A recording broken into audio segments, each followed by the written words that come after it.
If you hold forward during Kefla's light auto combo, you can skip the second animation and go straight into her third attack. This also works on block.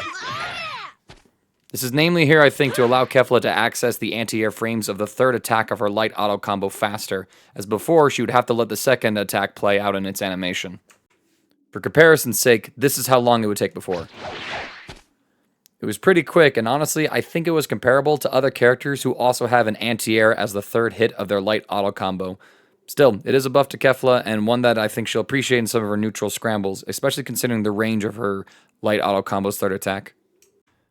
You can now Gatling Kefla's 5S and 5 heavy into her 6 heavy. These Gatlings weren't possible before. It means that Kefla is now able to threaten overheads in situations where she couldn't before. She can also add this move into combos as well, adding on an extra heavy's worth of damage.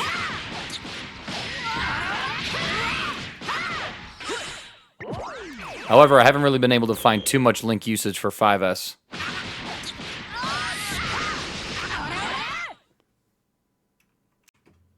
Like the rest of the cast, Kefla can cancel her jump specials into jump heavies.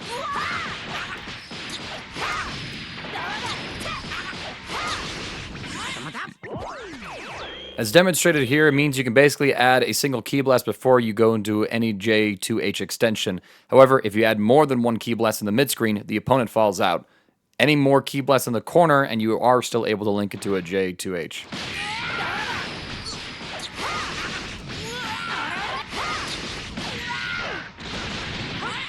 It's not as much bar build as you see with a character like Android 17, but it's still appreciated.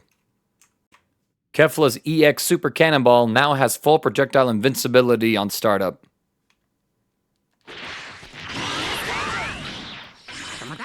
Considering that she can get full combos off of this as well, it's a pretty terrifying threat for her neutral presence to now have. She already had projectile invincibility with her 236S.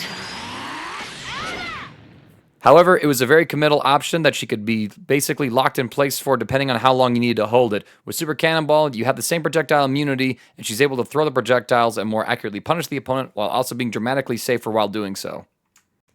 Kefla's Command Dash, time to test his power out, can now be performed twice within a single sequence.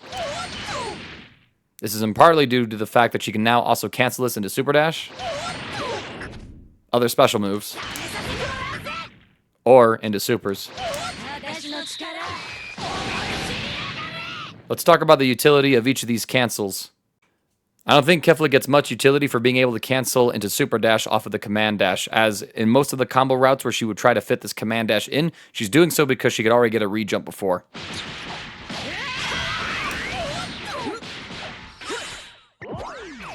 However, I suppose it's just another thing to add to the mental stack when she goes for this option. In terms of special moves, there's not really much mix-up potential here, as there's quite a bit of recovery still after she performs time to test this power out.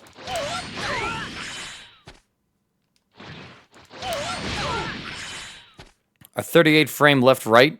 Yeah, right. However, when you consider the fact that the dash has full invincibility and at full screen it will always cross up a grounded opponent, this does open up some potential new ways for her to skip neutral and get in and start some pressure. Consider that situation if Goku tried to, for example, go for a Kamehameha. In terms of combo routing, I can't find too much with her in the mid-screen.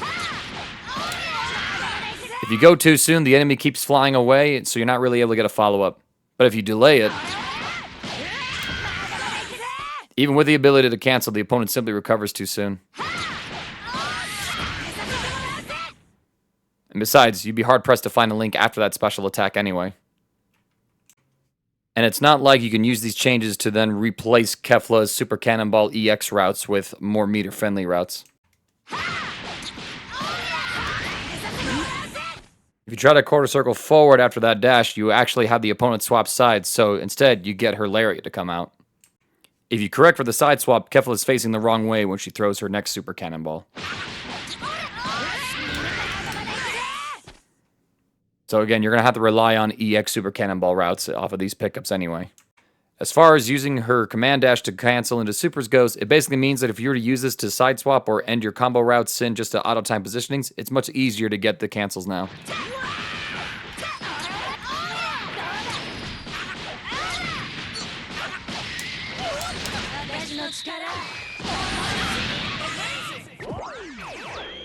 There's certainly some extra extensions that you can do that are far easier now that you can do this and go into her Hell Zone Super.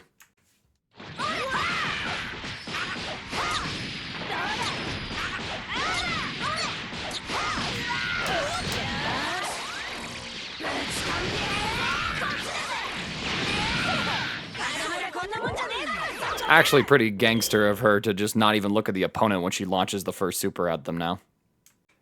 Kefla's final unique buff is to her A assist. If you don't hold any other inputs, she will throw it forward as usual.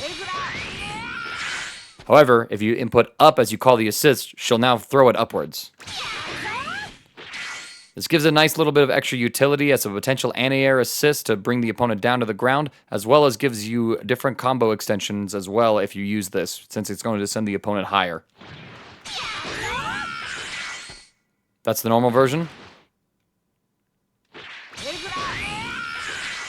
And that's the upwards version. All in all, Kefla is slightly improved. She's able to build a little bit more bar by adding in a couple of extra jump specials into her routes and still be able to then Gatling into a jump to heavy. She has more ignorant neutral with her Super Cannonball, a heavy's version, now having full projectile immunity. That's a lot safer than relying on her 236S special in order to get the same results while locking herself in place. Most of her main buffs that made her a critically strong character happened in previous patches, and now she just has a few extra tools to play with. She's not overwhelming by any means, but she's a solid point character with plenty of consistency, mix-up tools, as well as neutral, and the ability to reset her solo pressure with EX Super Cannonball that remains intact.